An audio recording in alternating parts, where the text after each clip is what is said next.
Artificial Things is about a group of individuals who are stuck in this kind of a goldfish world, a kind of a fishbowl, or we call it a snow globe, where you know, in winter you have little dolls inside the water, and then you tip it upside down and then snow goes everywhere.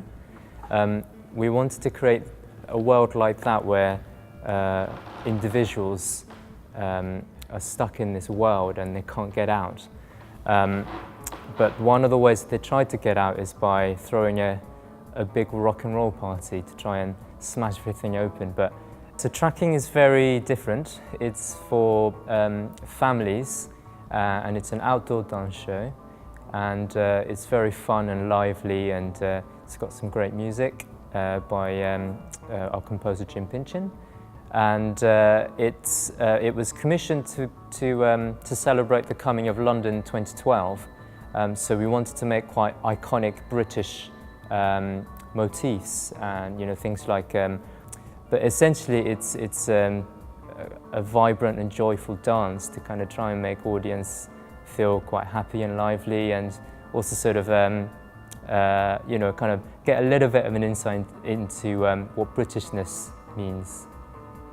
We are quite unusual in the UK in the sense that we keep our dancers on a full-time contract. So the dancers spend quite a lot of time working with each other, so that they spend quite a lot of time in the studios getting to understand how each other think, how each other move, and what type of art that they're interested in. And when we come to making work, it's very much a devised process as a collective, so they all have a say over a material that's been generated.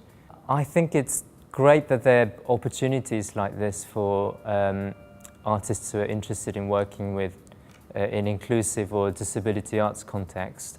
I always feel that there needs to be more things like this, and also it's such a unique setting to have theatre built in this museum, which I think has a brilliant atmosphere.